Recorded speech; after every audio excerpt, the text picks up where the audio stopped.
الرحمن الرحیم الحمد للہ المالک الحق المبین الصلاۃ والسلام والتحیۃ والاکرام علی اشرف الاولین والآخرین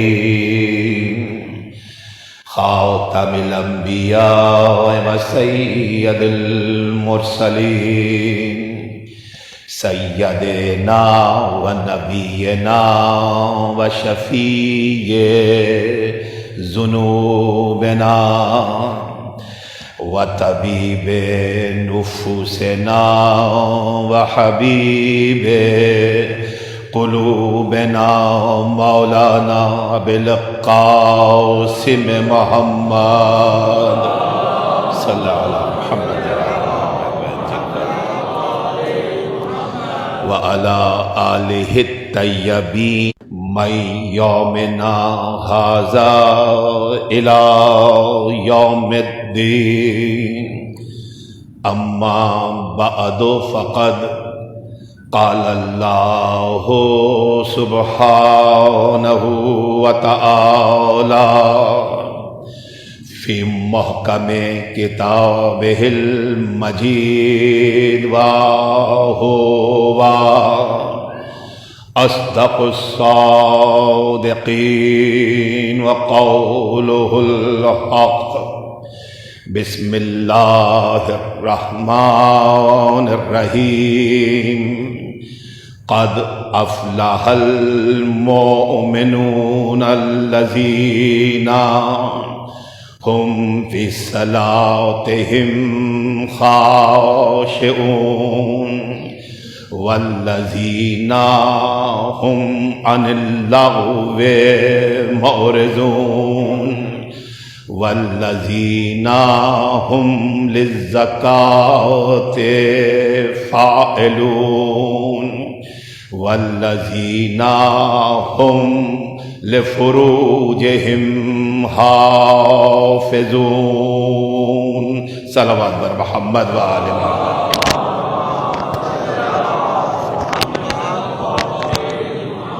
سامعین گرامی قدر، بزرگان محترم، نوجوانان ملت، کنیزان سید عالم،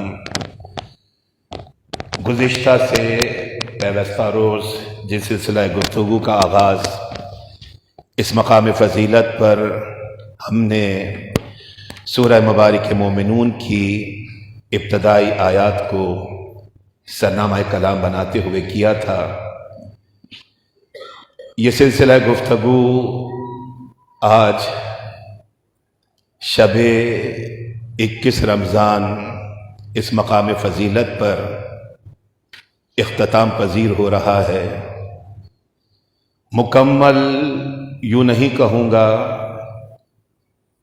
کہ اس گفتگو کا دائرہ اتنا وسیع ہے اور اس پیغام کی آفاقیت، اس کی گہرائی، اس کی گہرائی اس قدر زیادہ ہے کہ سہ روزہ مجالس عزا کیا اگر مسلسل اور متواتر عشرہ مجالس عزا میں بھی اس گفتگو کو اور سورہ مبارک مومنون کی ابتدائی 11 آیات کو موضوع گفتگو بناتے ہوئے دائرہ گفتگو کو پھیلایا جائے تب بھی یہ مجالس عزا ناکافی رہیں گے۔ میں نے ابتدا عرض کیا تھا کہ فقط ایک موٹیویشن ہے، ایک تحریک ہے جو ہمیں اپنے نوجوان نسل کو دینی ہے، پہچانے کہ امیر کائنات کا آفاقی، کائناتی، یونیورسل پیغام کیا ہے۔ جس طرح سے امیر کائنات کی شخصیت ابدی ہے، سرمدی ہے، لامتناہی ہے، لامحدود ہے، اسی طرح سے آپ کا پیغام بھی آفاقی ہے، ابدی ہے، سرمدی ہے، لامحدود ہے، لامتناہی ہے۔ اور جب حقیقت یہ ہو تو کیوں کر ممکن ہے کہ موضوع کا احاطہ کیا جا سکے۔ ایک فکر کو سامنے رکھیے گا، وہ فکر جو امیر کائنات کی فکر ہے۔ کیا فکر؟ وَلْيَكُنْ سَمِيرُكَ الْقُرْآنِ۔ میں نے پہلی مجلس اعظم میں بھی امام کے اس مختصر سے جملے کو بیان کیا تھا۔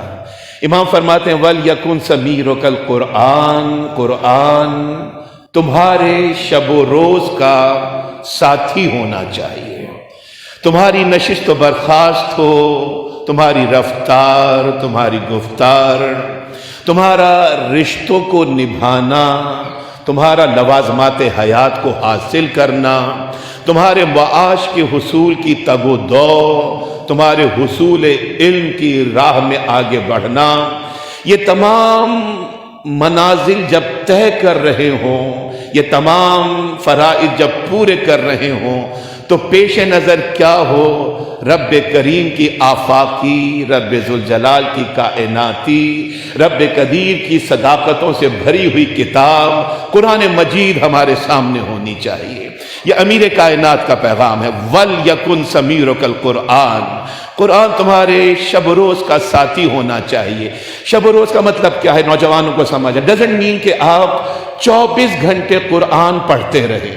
امام کائنات یہ نہیں فرما رہے کہ 24 گھنٹے قرآن تمہارے سامنے موجود ہو، تم قرآن کی تلاوت کرتے رہو، قرآن کو پڑھتے رہو، نہیں۔ امام کا پیغام کیا ہے؟ فکر مولا کائنات کیا ہے؟ فکر قرآن ناطق کیا ہے؟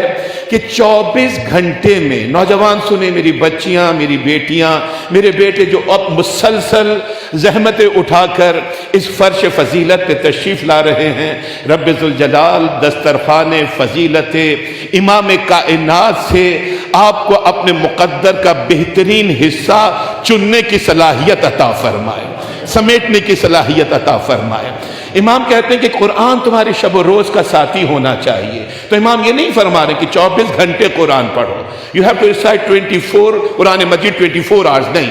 امام کا پیغام یہ ہے کہ چاہے 24 گھنٹے میں تم آدھا گھنٹہ قرآن پڑھو، چاہے 24 گھنٹے میں تم 15 منٹ قرآن کی تلاوت کرو، چاہے 24 گھنٹے میں تم 5 منٹ قرآن کی تلاوت کرو، لیکن یہ آدھا گھنٹہ قرآن کے ساتھ بیٹھنا، یہ 15 منٹ قرآن کی قرأت کرنا، یہ 5 منٹ قرآن کی تلاوت کرنا، اس 5 منٹ کی روحانیت اور معنویت تمہارے 24 گھنٹوں پر محیط ہونی چاہیے۔ 5 گھنٹے پڑھو قرآن، 5 منٹ پڑھو قرآن کو، لیکن rest of the 23 hours and 55 minutes اس پہ قرآن کی معنویت اور روحانیت شامل ہونی چاہیے۔ امام کا جملہ عرض کروں تاکہ میرے بچے قرآن کی طرف متوجہ ہوں۔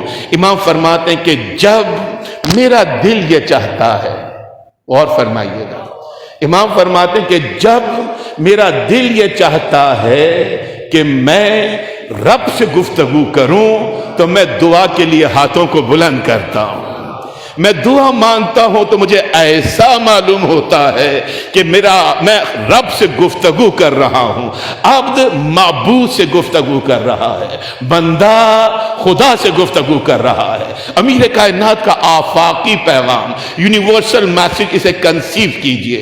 امام فرماتے ہیں کہ جب میرا دل چاہتا ہے کہ میں رب سے گفتگو کروں تو میں دعا کے لیے ہاتھوں کو بلند کرتا ہوں، اور جب میرا دل یہ چاہتا ہے کہ میرا رب مجھ سے گفتگو کرے تو میں قرآن کھولتا ہوں اور قرآن کی تلاوت کرتا ہوں۔ میں قرآن کھولتا ہوں اور قرآن کی تلاوت کرتا ہوں۔ مجھے ایسا لگتا ہے کہ خالق مخلوق سے گفتگو کر رہا ہے، مسجود ساجد سے کلام کر رہا ہے، معبود عابد سے کلام کر رہا ہے۔ میرے بچوں، میرے نوجوانوں، آپ کو قرآن مجید بائی کمپلشن نہیں پڑھنا ہے، بائی انٹرسٹ پڑھنا ہے۔ قرآن میں اپنے انٹرسٹ کو ڈیولپ کیجئے۔ فقط اگر عربی پڑھتے رہیں گے، اگر آپ عربی سے واقف ہیں تو یقیناً آپ پڑھنے میں ایک سرور پائیں گے، ایک کیفیت آپ کے اوپر طاری ہوگی، ایک جذب قرآن کے اندر آپ کو محسوس ہوگا۔ اگر آپ عربی سے فیملیئر ہیں لیکن اگر عربی نہیں جانتے، خود قرآن نے آواز دی تھی، سورہ مبارک یوسف میں آواز دی، الف لام را تلک آیات الکتاب المبین، الف لام را یہ کتاب مبین کی آیات ہے، انا انزلناہ قرآنا عربیا، ہم نے اس قرآن کو عربی زبان میں نازل کیا، کس وجہ سے کہ تم اس کی قرأت کرو، اس کو حفظ کرو، اس کی تعظیم کا حق ادا کرو، اس کی قسم اٹھاؤ، اس کے نیچے سے گزر جاؤ، اس کو ہاتھوں میں اٹھاؤ، اپنے قول کی ضمانت دنیا کو دو، نہیں، لعلکم تعقلون، ہم نے اس سے زبان عربی میں اس لیے نازل کیا کہ تم عقل سے کام لو اور اس کتاب کو سمجھ سکو۔ تو اب قرآن میں انٹرسٹ پیدا کیجئے، قرآن کو بائی کمپلشن نہیں پڑھیں کہ ماں نے کہا ہے، باپ نے کہا، یہ ذمہ داری ہے پیرنٹس کی کہ وہ اپنے بچوں کو متوجہ کریں، لیکن وہ اپنا فرض پورا کر رہے ہیں، اور جب آپ قرآن کھولیں تو آپ اپنی ذمہ داری پورا کریں۔ انہوں نے آپ کو قرآن کی طرف راغب کیا، اب قرآن کے اندر انٹرسٹ آپ کو پیدا کرنا ہے، کس طرح سے پیدا کریں، کیسے قرآن کے اندر انٹرسٹ پیدا ہو؟ یہ قرآن، یہ 114 سورے، یہ 30 پارے، کس طرح سے قرآن کے اندر انٹرسٹ پیدا ہو؟ ایک جملہ میں فقیہ کامل کا بیان کروں گا اور پھر آگے بڑھوں گا۔ مجاہد اکبر آیت اللہ روح اللہ امام خمینی یہ فرماتے ہیں، بہت خوبصورت جملہ ہے، آپ کیا فرماتے ہیں اس پہ توجہ فرمائیے گا۔ آیت اللہ خمینی فرماتے ہیں کہ یہ قرآن، یہ کتاب مبین، یہ آفاقی کتاب، have the attention my youngsters، میری بیٹیاں، my sons and my daughters، کیا پیغام ہے اس فقیہ کامل کا، کس طرح سے یہ ولایت محمد و آل محمد پر قربان ہونے والا اپنی امت کو، اپنے ماننے والوں کو، اپنے پیروکاروں کو قرآن کی طرف راغب کر رہا ہے۔ بہت خوبصورت جملہ ہے۔ آیت اللہ خمینی یہ فرماتے ہیں کہ یہ قرآن حقیقت میں معشوق کی طرف سے عاشق کے نام ایک خط ہے، اور کون عاشق یہ نہ چاہے گا کہ معشوق کے خط کو کھولے اور پڑھے کہ جس سے اسے عشق ہے اس نے لکھا کیا ہے۔ اللہ اللہ، جس سے اسے عشق ہے، اس درود بھیجیں عظمت محمد و آل محمد۔ میرے بچوں، you have to develop your interest in قرآن۔ قرآن کو اگر سمجھ کے پڑھیے، غور سے پڑھیے، تو آپ کو قرآن سے عشق ہو جائے گا، پھر آپ کو قرآن کھولنا نہیں پڑے گا، قرآن آپ کو اپنی طرف بلائے گا، قرآن آپ کو اپنی طرف متوجہ کرے گا۔ آپ کو اپنی ماں سے محبت ہے، آپ کو اپنے باپ سے عشق ہے، آپ کو اپنی سبلنگ سے محبت ہے، اسپاؤس ہے تو شریک حیات یا شریک حیات سے محبت ہے، دوست کو دوست سے محبت ہے۔ آپ اس مقام فضیلت پہ تشریف فرما ہے، آپ نے اپنے سیل فونز کو وائبریٹر موڈ پر رکھا ہے یا سائلنٹ موڈ پر رکھا ہے، لیکن ایک کلپ آتا ہے، آپ کو پتا چلتا ہے کہ آپ کی والدہ نے کوئی میسج کیا، آپ کے بابا نے کوئی میسج کیا، آپ کے بہن یا بھائی نے، سبلنگ نے کوئی میسج کیا، تو آپ تڑپتے رہتے ہیں کہ جلدی مجلس ختم ہو، میں دیکھوں کہ پیغام کیا آیا ہے، اس لیے کہ جس سے محبت ہوتی ہے اس کے پیغام پہ توجہ رہا کرتی ہے، اس کے پیغام پہ توجہ رہا کرتی ہے۔ اگر رب سے عشق ہے، اسے اپنا محبوب بنایا ہے، معشوق بنایا ہے، تو وہ محبوب آپ کے نام یہ پیغام قرآن کی صورت میں دے رہا ہے، یہ پیغام قرآن کی صورت میں ہے۔ اسے کھولیے، اسے پڑھیے، یہ امیر کائنات کا آفاقی پیغام ہے۔ اور پھر اس قرآن کے بعد دیکھیں، جو ہر مومن کا وطیرہ ہونا چاہیے، ہر مومن کے گھر میں قرآن موجود ہونا چاہیے، یقیناً ہے۔ قرآن کے بعد نہج البلاغہ، پھر صحیفہ سجادیہ، پھر بہت سی کتابیں ہیں، لیکن یہ کتابیں، اور بہت سے لوگ کہتے ہیں کہ جی دعاؤں کی کتابیں، مفاتیح وغیرہ سب ہونی یقیناً ہوتی ہیں، لیکن جو بیسک چیزیں ہیں کہ قرآن کو اپنا رہبر بنائیے۔ نہج البلاغہ کو دیکھیے کہ کس طرح امیر کائنات نے ہمیں اپنی طرف متوجہ کیا ہے۔ امام کا ایک جملہ ہے غریبی اور امیری سے متعلق، اور میں دیکھیے آپ بھی جانتے ہیں، میں بھی جانتا ہوں، میرا مولا یہی فکر دے رہا ہے کہ غریبی اور امیری فقط روپے پیسے کی نہیں ہوتی ہے، توفیقات کے حساب سے بھی انسان غریب ہوا کرتا ہے، علم کے اعتبار سے بھی انسان غریب ہوا کرتا ہے۔ امیر کائنات کے جو کلمات قصار ہیں اس میں 56 نمبر کا میرے مولا کا کلمہ حکمت ہے۔ اب اس مفلسی اور امیری کو ایک بڑے کینوس پہ لیجئے گا تاکہ آقا کا پیغام سمجھ میں آ سکے۔ میرا مولا یہ فرماتا ہے کہ اگر پردیسی میں امیری ہے تو پردیس بھی دیس بن جاتا ہے، اگر پردیسی میں امیری ہے تو پردیس بھی دیس بن جاتا ہے، اور اگر دیس میں مفلسی ہے تو دیس ہی پردیس بن جایا کرتا ہے۔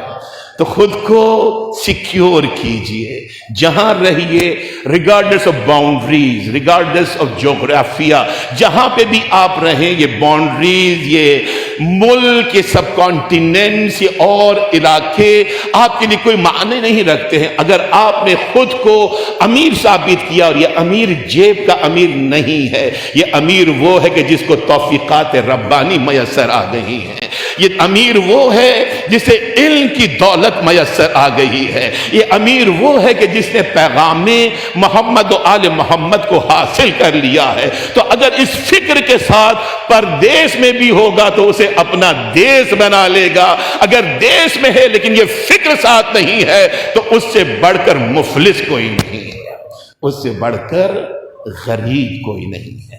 امیر کائنات نے ہمیں یہ پیغام دیا کہ انسانیت کا احترام کرو۔ کس وجہ سے؟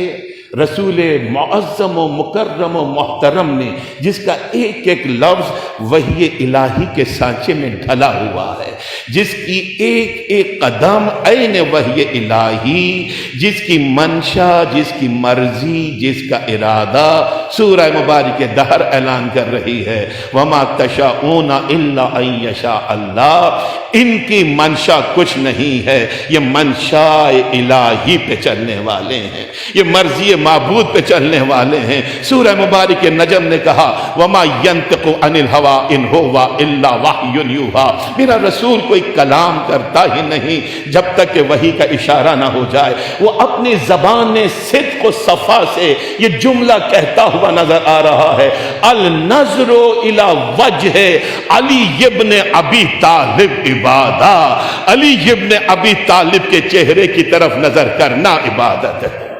کیوں عبادت قرار پائی علی کے چہرے کی طرف نظر کرنا؟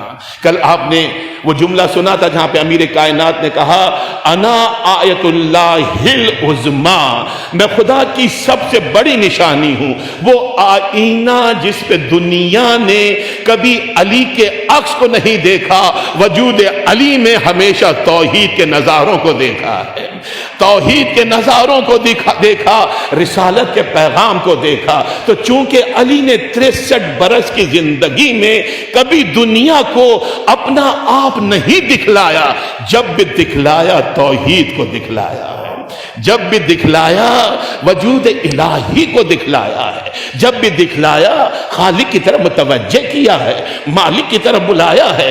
اسی لیے رسول نے کہا النظر الی وجہ علی ابن ابی طالب عبادہ، علی کا چہرہ دیکھنا عبادت ہے، یعنی چہرہ علی کا دیکھ رہے ہوں گے، عبادت خدا کی ہو رہی ہوگی۔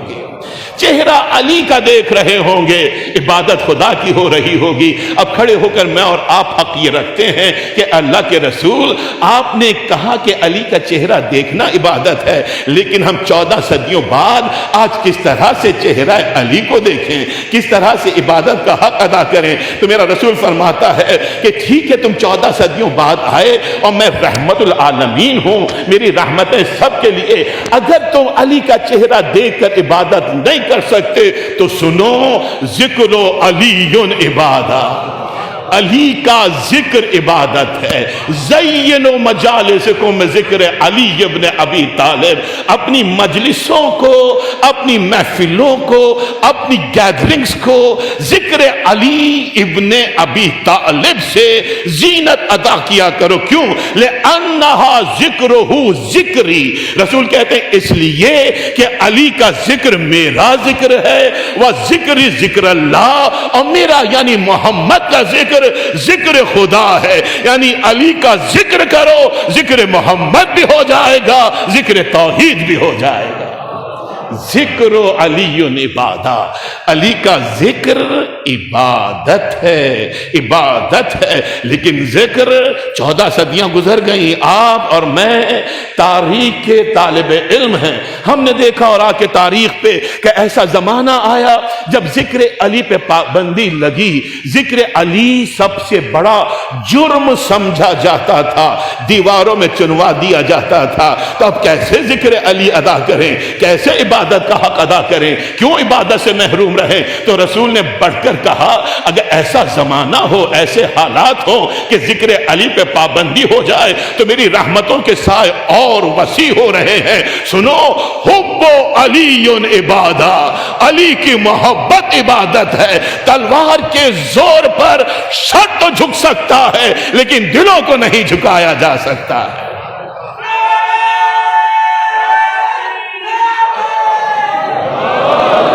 حب علی عبادہ، علی کی محبت عبادت ہے۔ لیکن میرے بچوں، میرے جوانوں، یہ آسان نہیں ہے محبت علی ابن ابی طالب، یہ سہل نہیں ہے راستہ کہ جس پہ ہمیں چلنے کے لیے دعوت فکر دی جا رہی ہے۔ یہاں دست و پا کٹیں گے، یہاں جان پر بنے گی۔ یہ محبت علی ہے، کوئی دل لگی نہیں ہے۔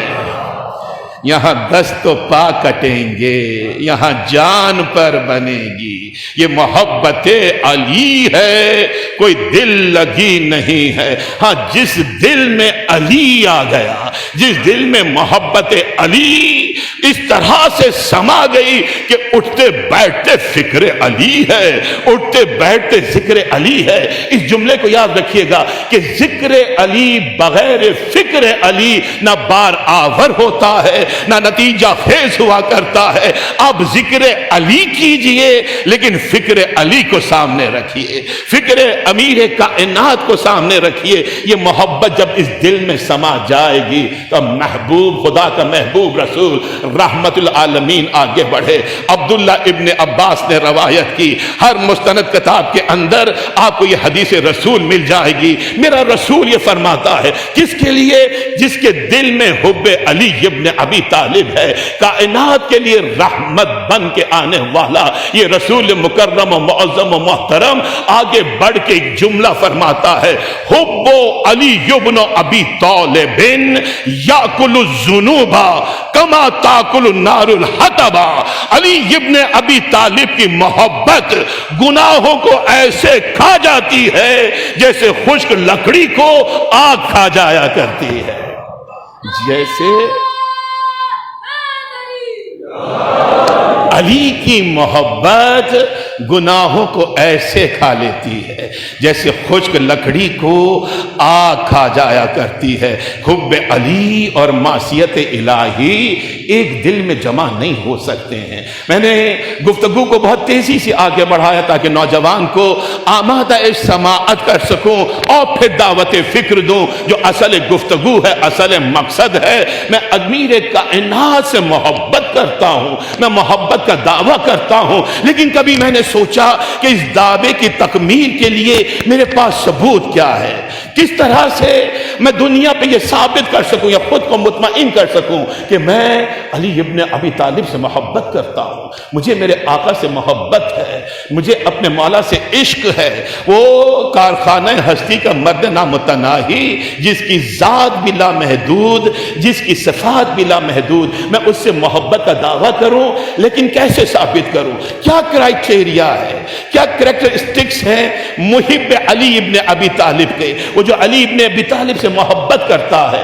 اس کے کردار کا خاصہ کیا ہونا چاہیے؟ کہاں سے معلوم کروں؟ کسی کتاب میں پڑھوں، کسی مفکر سے پوچھوں، کسی عالم سے پوچھوں، کسی عارف سے پوچھوں، کسی بزرگ سے پوچھوں کہ کیا کرائٹیریا ہے؟ what are the characteristics جو علی ابن ابی طالب کے محبت کرنے والے کے اندر ہونے چاہیے؟ کسی نے کچھ بتایا، کسی نے کچھ بتایا، کہیں سے کچھ پتا چلا، جب دل نہ مانا میں اسی مولا کی بارگاہ میں پہنچ گیا، اسی آقا کی بارگاہ میں پہنچ گیا جس سے مجھے محبت ہے، جس سے میں محبت کرنا چاہتا ہوں۔ آئیے ہم سب ہاتھوں کو جوڑیں، میرے آقا، میرے مولا، کیا ہے آپ کے محبوں کی شناخت؟ اور یہ سوال آج 14 صدیوں بعد فقط میں اور آپ نہیں کر رہے ہیں۔ جناب سلمان فارسی چلے، جناب ابو ذر چلے، جناب مقداد چلے، جناب یاسر چلے، جب میرا مولا ظاہری مسند خلافت پر تھا، ہر کوئی بڑھ بڑھ کر محبت علی کا دعویٰ کر رہا تھا۔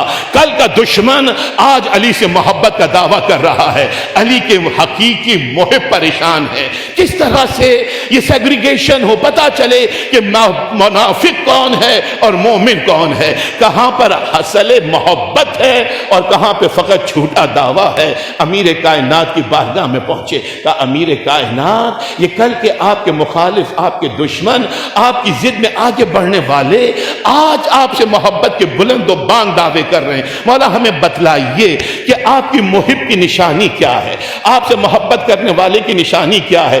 میرے آقا نے، امیر کائنات نے، مولود کعبہ نے ایک مرتبہ زبان ولایت کو کھولا، لسان اللہ نے اپنے چاہنے والوں کی، میرے بچوں، میرے نوجوانوں، فقط 2 نشانیاں بتلائیں۔ You all have to be with me, my youngsters, my fellows۔ کس طرح سے امیر کائنات نے اپنے چاہنے والوں کو ڈسکرائب کیا ہے، ان کے کریکٹرسٹکس کو بیان کیا ہے۔ میرا مولا یہ فرماتا کہ اگر کوئی ہم سے محبت کا دعویٰ کرے تو اس کے جھوٹے دعوے پہ نہ جانا، اس کے کردار میں 2 چیزوں کو تلاش کرو۔ اگر یہ 2 چیزیں ہیں، خاموش ہے، کچھ نہیں بولتا، لیکن یہ 2 چیزیں ہیں تو ہمارا محب ہے۔ اگر 2 چیزیں نہیں ہیں، کتنا بھی دعویٰ کرے ہمارا محب نہیں ہو سکتا ہے۔ ہاتھوں کو جوڑا محبان علی نے، کہا مولا کیا نشانیاں ہیں؟ زبان ولایت سے، ولایت کے چاہنے والوں کے 2 اوصاف بیان کیے گئے۔ میرا مولا فرماتے سنو، جو ہم سے محبت کرتا ہے اس کا پہلا شخصیت کا خاصہ کیا ہے، اور جو ہم سے محبت کا دعویٰ کر رہا ہے اس کی شخصیت میں کیا تلاش کرو؟ ہمارا چاہنے والا المحافظۃ علی اوقات الصلاۃ، ہمارا چاہنے والا نماز کو حقیر نہیں سمجھتا ہے، اپنے نماز کے اوقات کی حفاظت کیا کرتا ہے، اپنی نماز کی اوقات کی حفاظت کیا کرتا ہے۔ مولا دوسری نشانی کیا ہے؟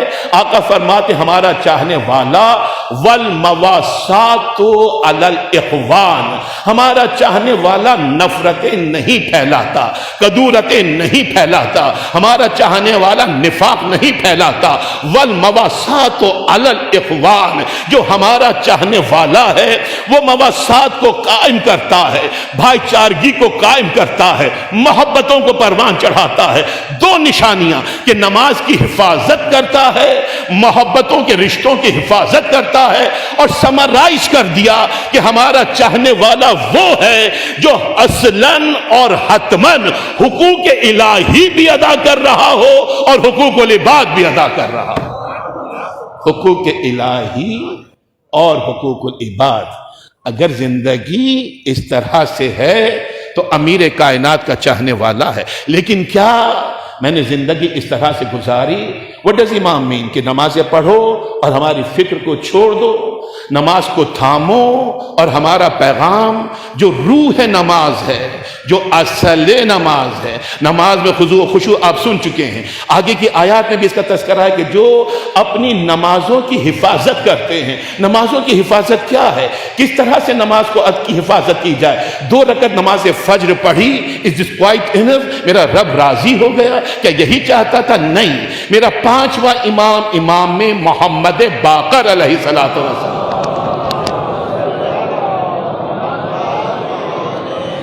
امام باقر فرماتے ہیں، یہ جملہ مختصر جملہ ہے لیکن معانی اور مطالب کا ایک سمندر بحر بے کراں اس کے اندر موجود ہے۔ میرا 5واں امام فرماتا ہے نماز کیا ایک عام عمل ہے، ایک ایکٹ ہے. اور 2 رکعت نماز فجر، بلیو می مائی ینگسٹر، یہ 2 رکعت نماز فجر اٹھ کر پڑھنا، نرم گرم بستر کو چھوڑنا، اپنی نیند کو خیر بات کہنا ماں کے کہنے سے، یا کوئی دوست جماعت میں جا رہا ہے اس کے ساتھ آپ اٹھے گئے اور نماز کو ادا کیا. لیکن معصوم کی فکر کیا ہے؟ معصوم یہ فرماتے ہیں کہ 2 رکعت نماز پڑھنا بالکل بھی مشکل نہیں تھا. ایبسولوٹلی ناٹ، یہ مشکل عمل نہیں ہے. غور کیجئے گا، میرا 5واں امام پیغام کیا دیتا ہے کہ نماز کا پڑھنا یا عمل کا باقی رکھنا عمل سے زیادہ مشکل ہوا کرتا ہے. یہ 5ویں امام کا جملہ ہے کہ عمل کو باقی رکھنا عمل سے زیادہ مشکل ہوا کرتا ہے. یعنی نمازیں پڑھنا مشکل نہیں ہے، لیکن نمازوں سے جو کردار میں معنویت، روحانیت اور نورانیت پیدا ہوتی ہے، اس نورانیت اور معنویت کو بچا کے چلنا اور آگے زندگی کو بڑھانا یہ حقیقت میں مشکل ہوا کرتا ہے. یہ مشکل کام ہے اور امیر کائنات ہمیں اسی طرح متوجہ کر رہے ہیں. کیوں میں مسلسل جملہ عرض کر رہا ہوں؟ کیوں یہ مولا کائنات دن کے اندھیرے میں گھر میں رہتا، 25 برس کی خاموشی، اور آج بھی میرا آقا یقیناً خاموش ہوگا. اس لیے کہ اگر آپ مجموعی طور پہ دیکھیں تو ماحول کو زیادہ مختلف نہیں ہے. میرا مولا 25 برس خاموش رہا، دن کے اجالے میں گھر سے نہیں نکلتا تھا، رات کی تاریکی میں شہر سے باہر جا کر کنویں میں منہ ڈال کر میرا مولا نوحہ پڑھا کرتا تھا، گریہ کیا کرتا تھا. کیوں؟ یہ آقا دن میں کیوں نہیں جاتے کنویں پر؟ کیوں دن میں جا کر گریہ نہیں کرتے ہیں؟ کیوں شکوہ نہیں کرتے ہیں؟ کہیں میں نے ایک جملہ پڑھا تھا کہ شیر دن میں نہیں رویا کرتا، شیر دن میں نہیں رویا کرتا. یہ شیر خدا ہے، اور میرا تصور یہ کہتا ہے کہ یہ آج بھی گریہ گناہ ہے. جب ہمارے ہاتھوں میں بات بہت اہم ہے، سنجیدہ ہے، اور شب شہادت اس لیے میں سہارا لے رہا ہوں. آج یہ آقا گریہ گناہ ہے، ہمارے ہاتھوں میں نہج البلاغہ ہے، لیکن ہم اس کے پیغام کو نہیں سمجھتے ہیں. کوئی 250 کے قریب خطبات، کوئی 80 کے قریب امام کے لیٹرز، کوئی 300 کے قریب 500 کے قریب امام کے کلمات.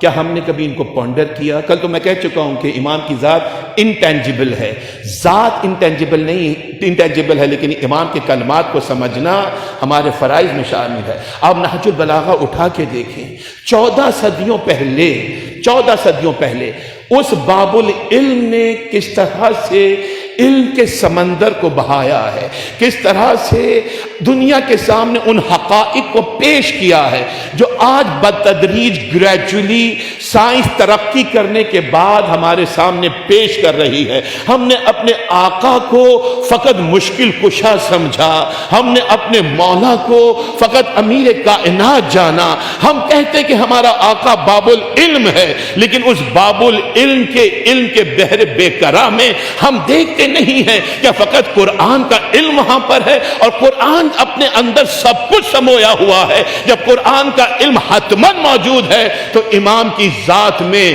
ہر جہت کا علم موجود ہے. آج سائنس کی بات کیجئے، آج جغرافیہ کی بات کیجئے، آج ہسٹری کی بات کیجئے، آج کسی اور جہت کی بات کیجئے، امام کے کلمات میں، امام کے خطبات میں ہر گفتگو نظر آ رہی ہے. امام کا 153 خطبہ، سرمن نمبر 153 اٹھا کے دیکھیے. بچے آج بیٹ مین کو تو پڑھ رہے ہیں، لیکن امام نے 14 صدیوں پہلے جو چمگادڑ کی خلقت کو اپنے خطبات میں بیان کیا ہے، اسے میرے بچے سمجھنے کی کوشش نہیں کر رہے ہیں. وہ سائنس جو آج ہمیں بتا رہی ہے کہ چمگادڑ کس طرح سے دیکھتا ہے، کس وقت دیکھتا ہے، کس وقت نہیں دیکھتا ہے، کس طرح سے اڑتا ہے، کس طرح سے اپنے بچے کو فیڈ کرواتا ہے، یہ سب خطبے میں موجود ہے. چمگادڑ ایون دو کہ ایک پرندہ ہے، لیکن میرا مولا کہتا ہے یہ عجیب پرندہ ہے، یہ عجیب پرندہ ہے جو اپنے بچے کو دانا نہیں بھراتا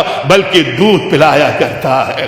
یہ عجیب پرندہ ہے جو پر نہ ہونے کے باوجود اپنے ہاتھوں کو پر بنا کر اس ہوا میں اڑا کرتا ہے۔ یہ میرا مولا آج سے 14 صدیوں پہلے جائیے، کھولیے نہج البلاغہ کو، امام کے کلمات کو پڑھیے، خطبات کو پڑھیے۔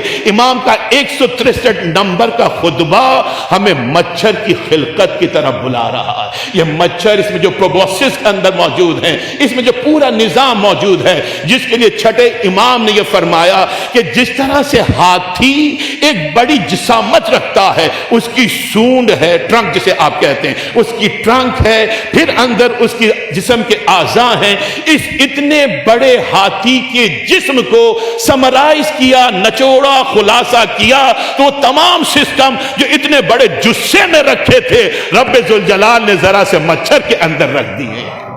وہ ذرا سے مچھر کون دیکھے گا، کون پڑھائے گا؟ میرے محترم محمد علی سید صاحب تشریف فرما ہیں، اس طرف ان کی توجہات ہیں، اور اس طرف میرے اور بزرگوں کی، میرے نوجوانوں کی، اسپیشلی ینگسٹرز کی توجہات ہونی چاہیے کہ یہ نہج البلاغہ فقط یہ نہیں کہ امام ہمیں خلقت کائنات بھی دیکھیے تو پوری سائنس، پوری فزکس میرے مولا نے اس کے اندر سمو دی ہے۔ پہلا خطبہ ہی ہمیں حیران کر دینے کے لیے کافی ہے، امام کائنات کا پہلا خطبہ۔ لیکن جب آپ جانوروں کی خلقت پہ، اس وقت کوئی لیبارٹریز موجود نہیں تھی، اس وقت کوئی سائنس کے آلات، فیسلٹیز اویلیبل نہیں تھی، اس وقت مائکروسکوپ موجود نہیں تھی، لیکن امام یہ بتلا رہے ہیں کہ مچھر کس طرح سے اپنے ٹرنک سے اس خون کو چوستا ہے۔ یہ آقا نے 14 صدیوں پہلے بتلایا۔ ایک چونٹی، چھوٹی سی چونٹی، اس چونٹی کے چھوٹے سے جسم کے اندر کس طرح سے کائنات کو رب قدیم نے سمو کے رکھ دیا، یہ امیر کائنات نے ہمیں بتلایا ہے۔ یہ مولا متقیان دامن وقت تحمل نہیں رکھتا ہے، نہیں تو میں اور آگے بڑھتا۔ مور کی خلقت آئیے نہج البلاغہ میں پڑھیے، اور دیگر موضوعات آئیے نہج البلاغہ میں پڑھیے۔ نہج البلاغہ کو کھولیے تو صحیح، امیر کائنات کی ذات کا عرفان نہج البلاغہ کا ایک ذرا سا آپ کا کھولنا آپ کو ان کی بارگاہ تک پہنچانے کے لیے کافی ہے۔ امیر کائنات نے چونٹی کی خلقت کے متعلق بیان کیا۔ وہ مولا جو چونٹی کی گفتگو کو بھی سن سکتا ہے، وہ مولا جو چونٹیوں کی تعداد کو بھی جان سکتا ہے، دامن وقت تحمل نہیں رکھتا ہے، مجھے تیزی سے آگے بڑھنا ہے، اور بن کے بلند ترین صلوات عطا کیجئے تو میں آگے تیزی سے بڑھوں گا انشاءاللہ۔ یہ فقط ایک تحریک ہے، میں تفصیل میں نہیں جا رہا ہوں۔ دیکھیں میرا مولا چونٹی کی گفتگو کو سمجھتا ہے، اس کی رفتار کو جانتا ہے، اس کی گفتار کو جانتا ہے۔ مدینۃ المعاجز، آیت اللہ ہاشم بحرانی کی کتاب، اس سے میں اس روایت کو آپ کی خدمت میں عرض کر رہا ہوں۔ آیت اللہ ہاشم بحرانی لکھتے ہیں کہ آقا دو جہاں میرا مولا امیر کائنات ایک مقام سے گزر رہے تھے، ساتھ کون ہیں؟ جناب سلمان فارسی۔ جناب سلمان فارسی جو 4 ڈسپلس ہیں پروفٹ کے، اس میں ٹاپ موسٹ ہیں جناب سلمان فارسی، اور ان کا فی زمانہ سب سے بڑا تعارف کیا ہے کہ جب 12واں امام پردہ غیبت سے عالم ظہور میں آئے گا، 313 ساتھی جو امام کے ہوں گے، ان میں سے ایک جناب سلمان فارسی بھی ہوں گے، جنہیں قبر سے اٹھایا جائے گا، 12ویں کے لشکر میں شامل کیا جائے گا۔ کیا مقام ہے سلمان فارسی کا کہ پہلے امام کے لشکر میں بھی شامل ہیں، آخری امام کے لشکر میں بھی شامل ہیں۔ جناب سلمان فارسی ساتھ چلے جائے، امیر کائنات کے ساتھ ہیں۔ شہر سے باہر ایک درخت کے نزدیک سے گزرے تو درخت کی ٹھو سے ایک غول کا غول نکلا چوٹیوں کا۔ جناب سلمان فارسی نے ان چوٹیوں کی تعداد کو دیکھا اور دیکھ کے کہتے ہیں کہ پاک ہے وہ ذات جو ان کی تعداد کو جانتی ہے۔ امیر کائنات کا مقام، مرتبہ، ان کا عرفان، ان کا پیغام، ان کی منزلت پہچانیے۔ پاک ہے وہ ذات جو ان کی تعداد کو جانتی ہے۔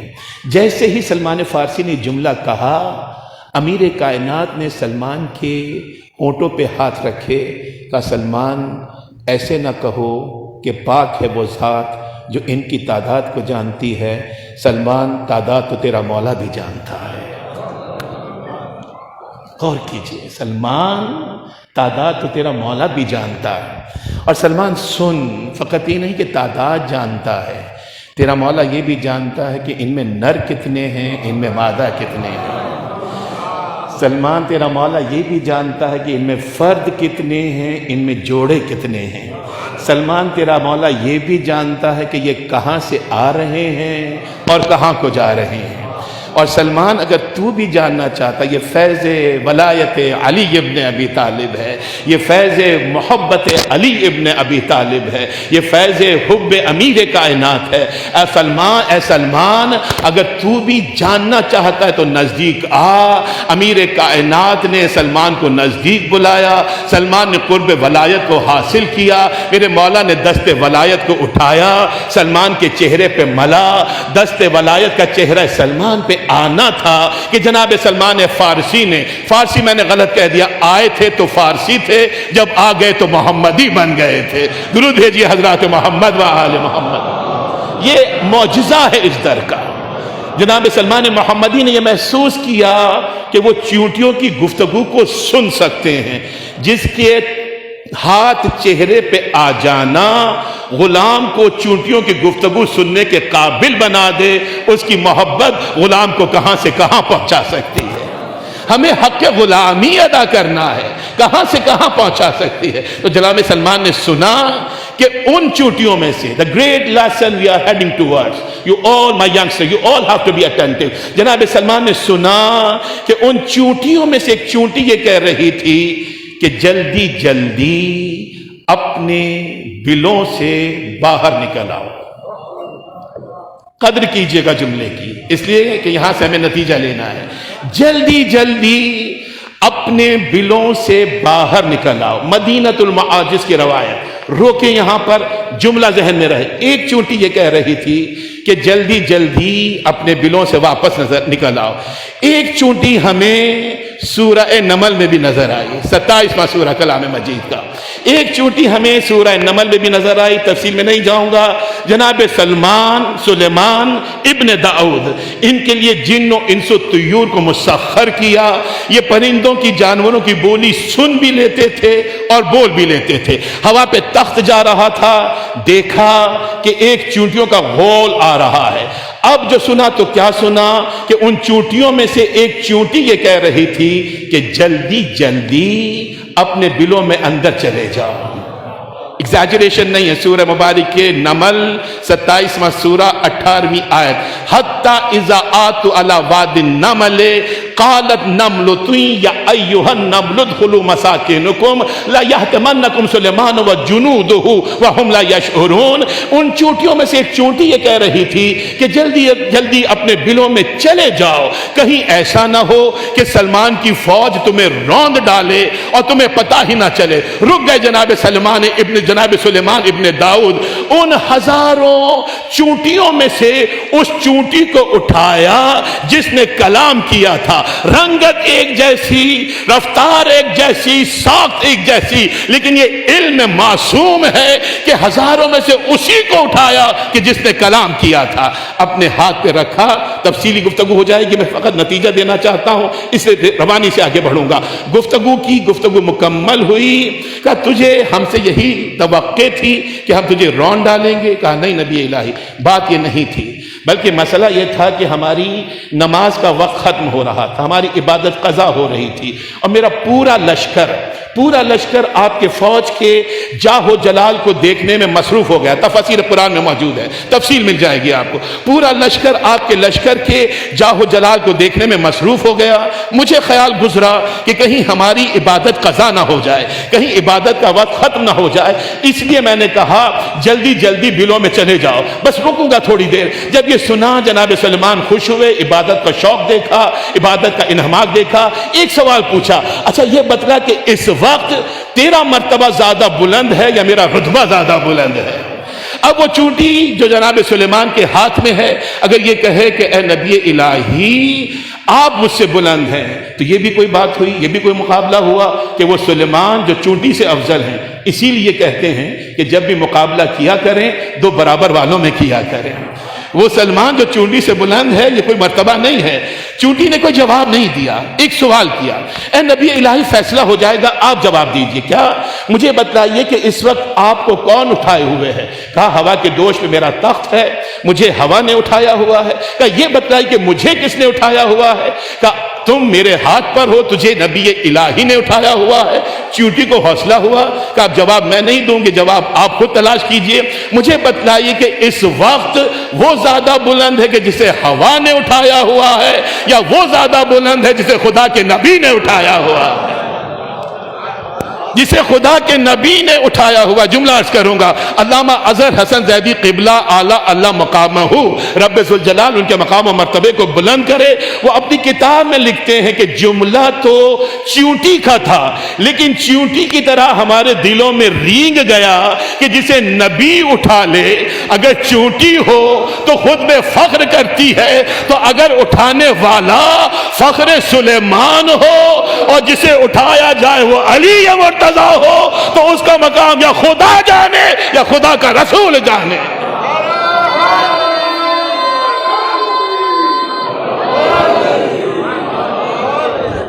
مجھے بہت روانی کے ساتھ گزرنا ہے. اس کا مقام یا خدا جانے یا خدا کا رسول جانے. میں آپ کے حسن سماعت پر آپ کا ممنون اور متشکر ہوں. نتیجہ دینا چاہتا ہوں, جلدی جلدی قرآن سورہ مبارک نمل آیت نشانہ 18, جلدی جلدی اپنے بلوں میں چلے جاؤ, کہیں سلمان کی فوج تمہیں رون نہ ڈالے, تمہاری عبادت کا وقت ختم نہ ہو جائے. وہ سلیمان ابن داؤد تھے جنہیں چونٹی نے کہا کہ ہماری عبادت کا وقت ختم ہو رہا تھا, جلدی جلدی اونٹ اپنی بلوں میں چلے جاؤ. یا سلمان فارسی سن رہے ہیں کہ جلدی جلدی بلوں سے باہر آ جاؤ. یہ نتیجہ مختلف کیوں ہو گیا؟ ادھر عبادت کا وقت ختم ہو رہا تھا اور یہاں پہ باہر بلایا جا رہا تھا. کیوں؟ اس لیے کہ سنو, وہ آ گیا ہے کہ جس کا چہرہ دیکھنا عبادت ہوا کرتا ہے.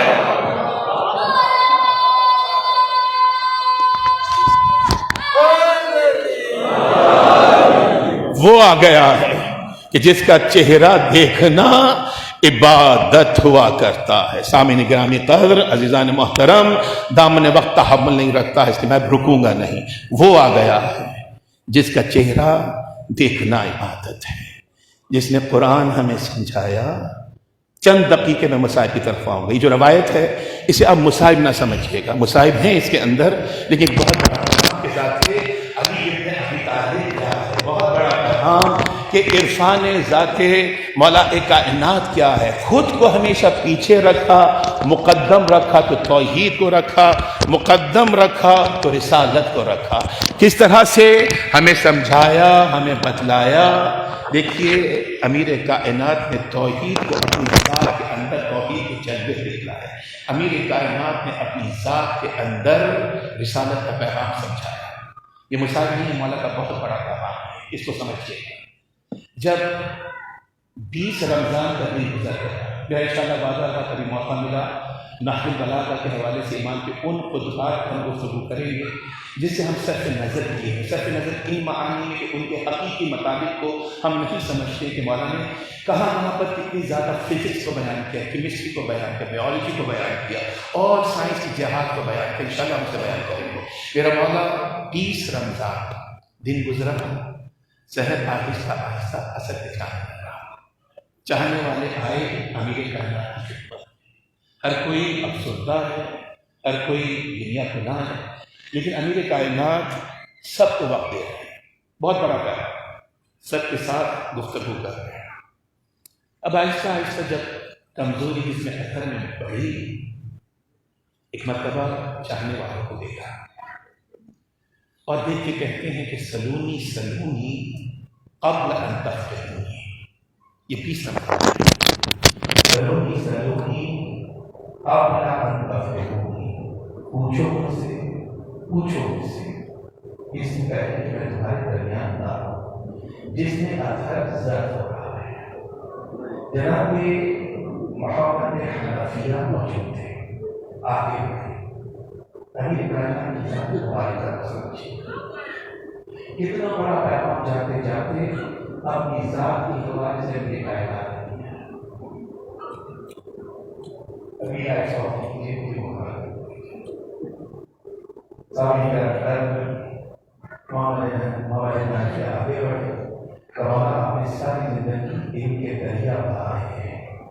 اس طرح نے ان کو علم کے ذریعے سے خراب کیا ہے. بابا طبیب نے آرام کے لیے کہا ہے بابا آرام کیجیے، یہ وقت نہیں ہے کہ آپ زیادہ گفتگو فرمائیں، یہ وقت نہیں ہے کہ آپ علم کی سمندر کو ان کے سامنے پھر سے انتقال اٹھانے کے لیے اس کی باتوں کے سامنے کریں. یہ وقت نہیں ہے. میرا ہمارا کہتا بیٹا ہمارے حنفیہ تم نہیں سمجھتا، وقت یہی ہے.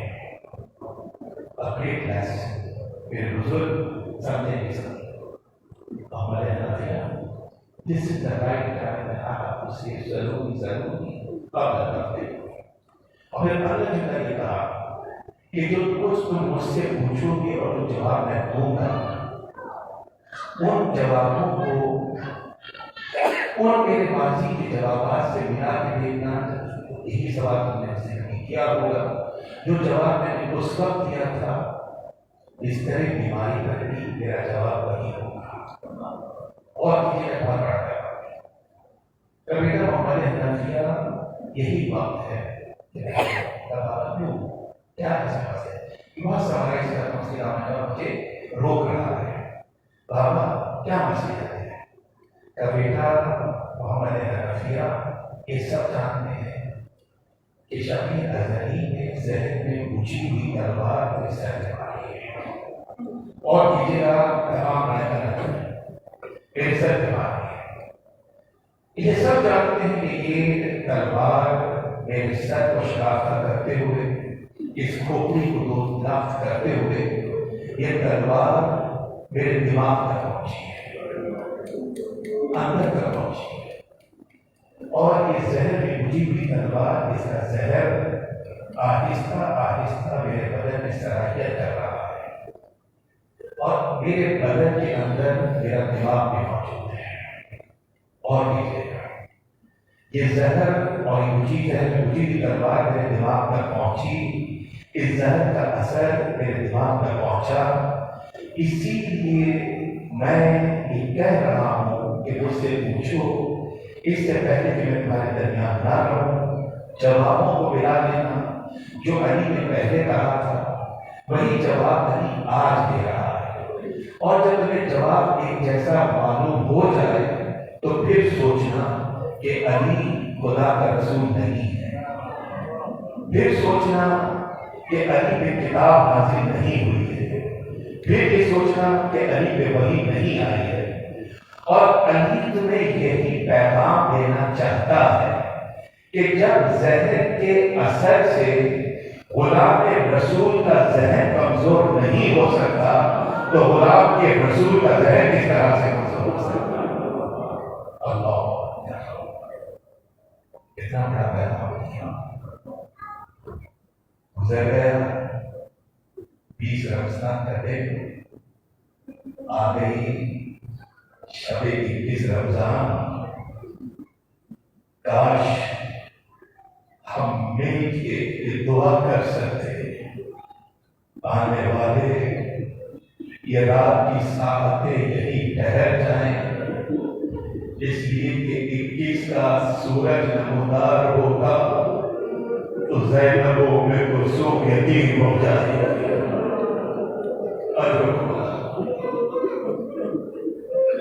حسنین کریمین یتیم ہو جائے گی. اندھیرا چھا گیا عزادارو، چراغ ہدایت گل ہو رہا ہے عزادارو. آج قیامت کی رات ہے عزادارو، آج گریہ و نوحہ کی رات ہے عزادارو.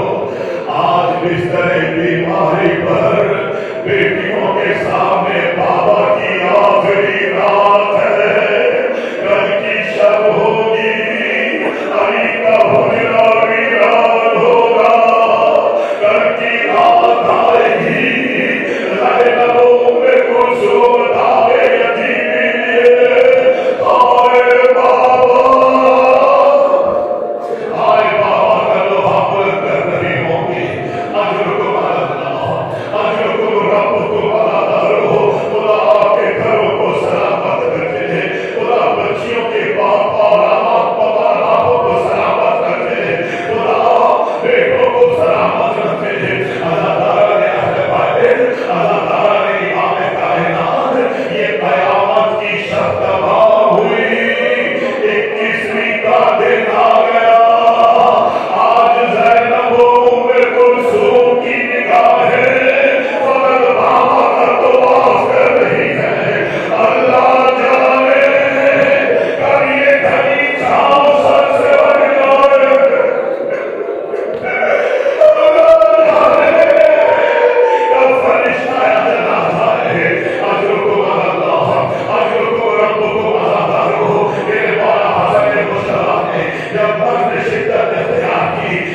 سے اپنے دائیں ہاتھ کو اپنے سر کی طرف لا کے کہتے ہیں اے علی کے چاہنے والوں خدا حافظ و ناصر اب روز محشر ملاقات ہوگی اب روز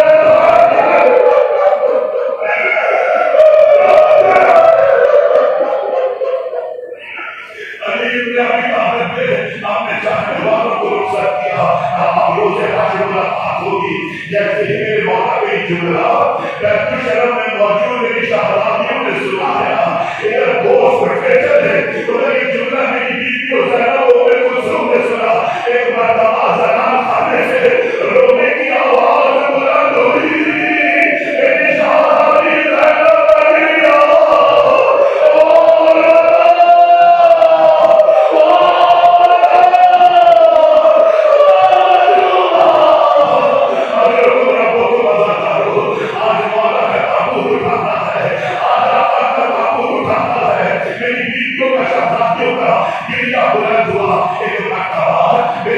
علیہ جاتے ہوئے دوستوں کو روکا میرے جوان نے جاتے ہوئے صحابیوں کو روکا یہ وہی مولا ہے نا جس نے 19 رمضان کو ان ساتھیوں کو پہلے بنی ہاشم میں پہنچنے سے پہلے رخصت کر دیا تھا آج غریب علی آج غریب مولا ان جانے والے ساتھیوں کو روکا جب سب بڑھ گئے اپنے دوستوں کی طرف دیکھا اے علی کے جانساروں ان آوازوں کو پہچان لو